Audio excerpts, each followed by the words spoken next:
signed anyway, even though I was punished every night or put in the corner or confined to my room. I couldn't stop. I just couldn't use speech. Me too. Every day they would hit my hands with the ruler, and I couldn't understand why I wasn't allowed to sign. I mean, at home and outside of class I signed. Why not in class? I couldn't see any reason not to.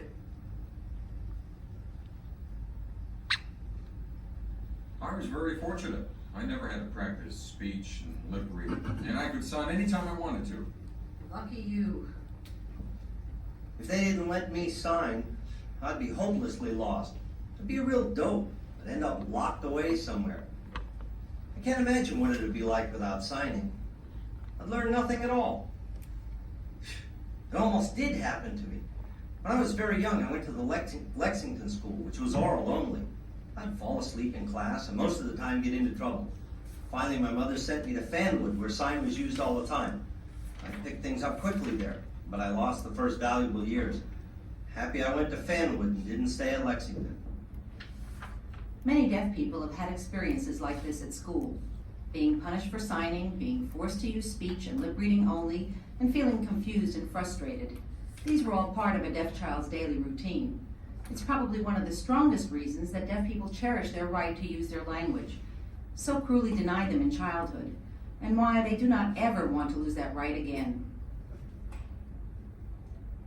Next, we asked how they prefer to communicate with hearing people now, and whether or not they feel that the early emphasis on speech was helpful. We also wanted to know how they feel about writing. Well, it depends.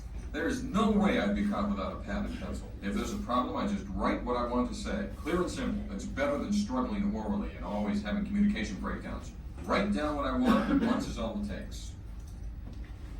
That's true, but sometimes it's okay to use speech. Like me ordering coffee every day. I'm usually understood. If I go to the same place all the time, I just say coffee and no problem. But if it's a new situation, I ask for paper and write it down, and then things go smoothly. Once in a while I try out a word or two that I can pronounce, then I get through okay. But sometimes, like once I ordered coffee, and the waitress just stood there, dumbfounded, for the longest time. Finally she hands me a pad and pen. She must have had a real mental block. I mean, how hard is it to figure out I wanted coffee? When she read the note, she felt like a fool and got it for me. After that, I started wondering about my speech again, and I was afraid to say another word for the longest time. One time, I was at a restaurant with a deaf couple from out of state, and the wife tried to order their meal by talking. While the waitress was struggling to understand, I was busy writing down my order. When she got to me, she just took the piece of paper and went to the kitchen. In no time at all, she brought my food. My friend just bawled out his wife for using speech and creating such problems. He said, "Why can't you be like Martin? See how easy it was?" The waitress couldn't figure out what you were trying to say. But the wife refused to listen, and so he ended up writing their orders, and of course the problem was solved. It really varies with each situation. Sometimes speech is fine. Other times I use paper and pencil. However, if I want to deal with something complex, I always write. Gestures work okay at a store when I ask for a particular size or something like that, so it really depends. I had a weird experience at McDonald's once. I said French fries, assuming it'd be easy enough to understand me, and the woman nodded. She brought me fillet of fish. I was so embarrassed I took it and left. Why didn't you send it back? Well, I learned my lesson. From now on, I push the keys on the register myself, so there's no mistake. I think writing skills should be emphasized more, because deaf people will never be able to speak well enough, let alone be perfectly clear.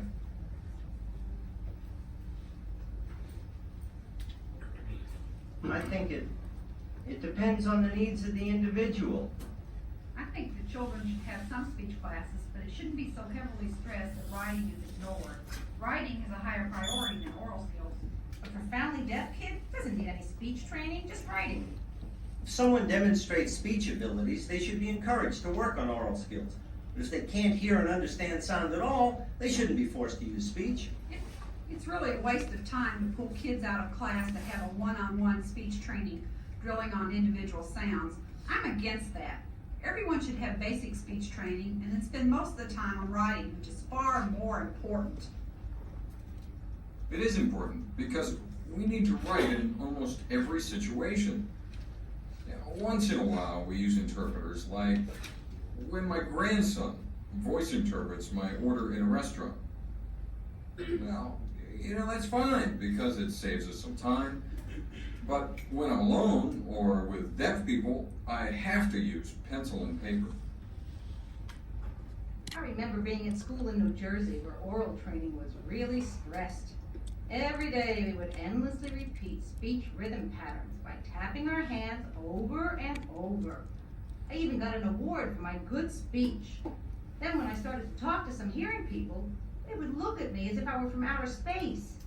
I felt like such a fool, and only then realized that they couldn't understand me. After trying a few more times, I resorted to writing. I grew up believing that I spoke well, but now I know that my speech is unintelligible. It would have been better to let me use sign and not put me through all that misery.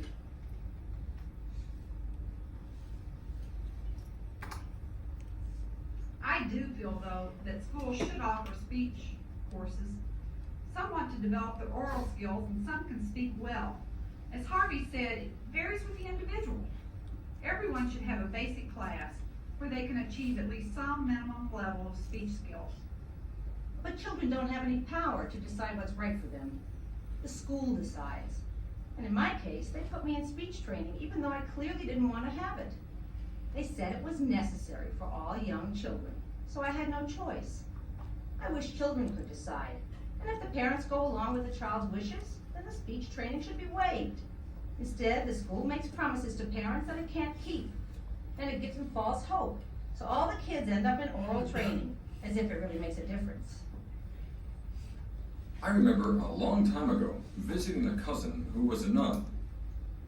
Well, my parents told her I was deaf. And when she spoke to me, I asked her to write because I couldn't understand her. But she refused and kept trying to force me to lip read. I finally got so frustrated that I walked out. She was just so stubborn about it. Although there was a wide range of opinions expressed by the panel, their experiences and feelings are representative of culturally deaf people as a group. By and large, the preferred way of communicating is by writing or using gesture, with or without some speech.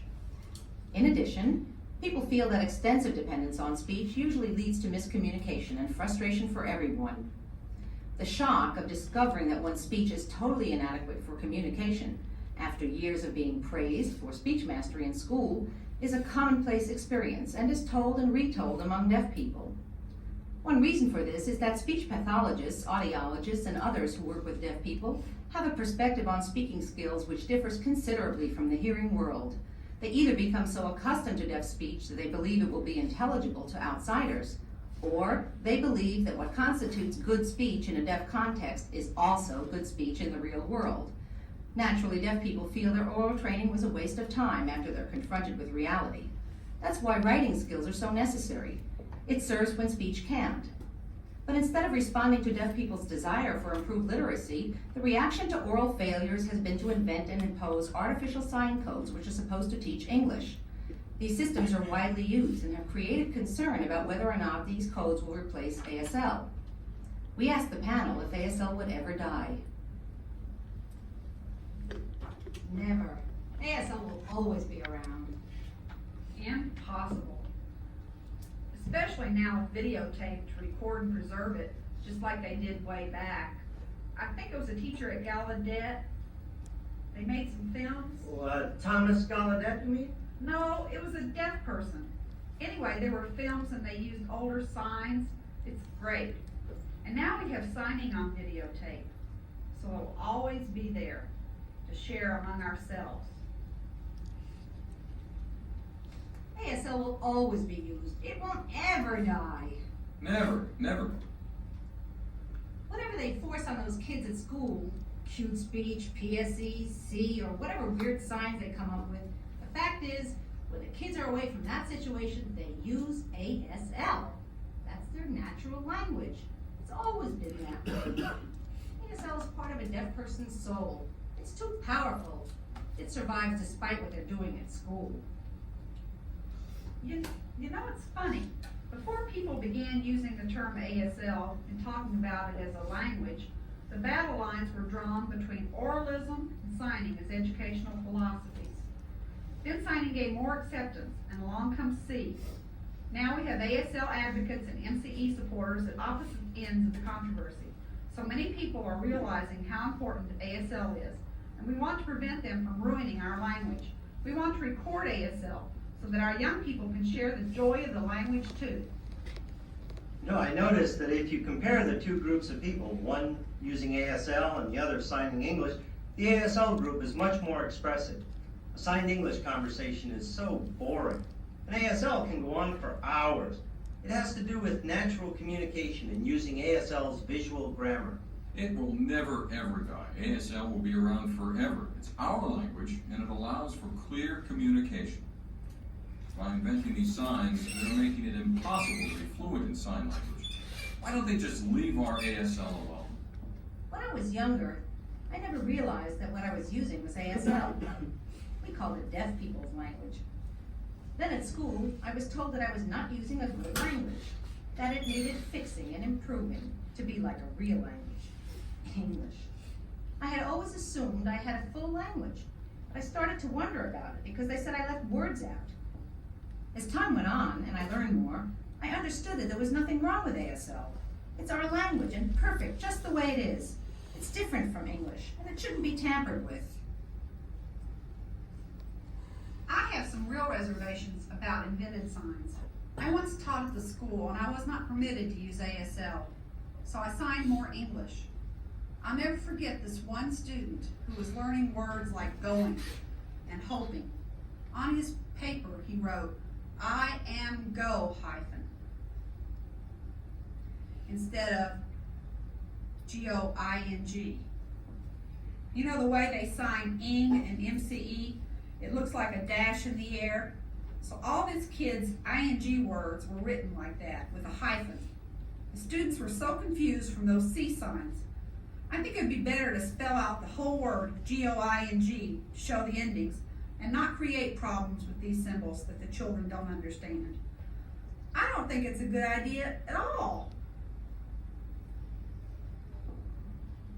As you just saw, the panelists and deaf people in general feel very strongly that ASL will continue to exist as long as there are deaf people around to use it. After all, language and culture are intimately tied together.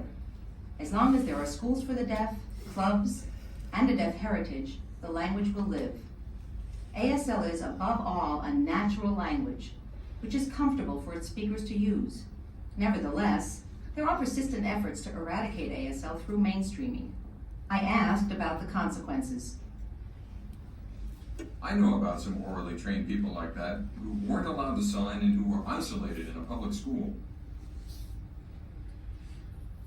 Most of them were far behind the hearing students and didn't do so well.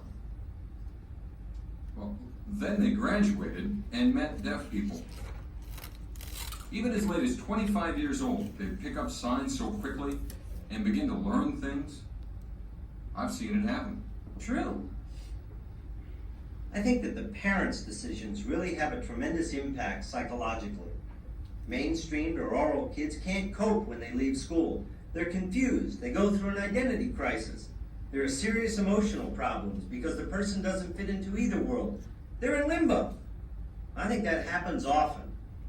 A few, though, manage to free themselves from the influence of their parents and the negative effects of their educational backgrounds and immerse themselves totally in the deaf experience.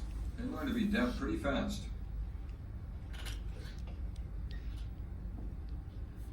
I know many deaf people my parents' age who were educated orally and who didn't sign ASL as children. When they became adults, they picked up sign and have used it from then on. My parents signed pretty well too, considering their many years of being oral. Yeah, but there is a difference being the only deaf kid in a hearing school. You're absolutely right. An isolated deaf person is different. I agree. Different. The mainstream students are in a much worse situation. They're all alone and scattered all over the school district. When they get out, there's no social group to belong to. They have to seek out deaf people and try to fit in. It's very tough. You said it. I've met some at college, and when they told me what it was like, I realized how much they suffered and how lucky I am to have all those great memories of friends at school. They have to make up for so much lost time and try to grasp all these things that we always took for granted. Boy, how lucky for us. It seems that the panel doesn't perceive mainstreaming as a real threat to ASL. You probably noticed, however, that oral education was really the focus of the discussion, not mainstreaming. The reason for this is that most deaf adults have not seen fully mainstream deaf students in the community, because many are still in school and some do not make contact with the deaf community. So the response to this question was based primarily on past experience with orally trained deaf people who became a part of the deaf world and learned to sign after reaching adulthood. The assumption is that the mainstreaming situation is parallel and that these graduates will similarly seek out deaf people and assimilate into the culture. There is a deep faith that the human need for identity will prevail. What makes the case of mainstreaming so terrible is the lack of peer support and culturally similar others during this critical time of growth. The lost potential is surely devastating,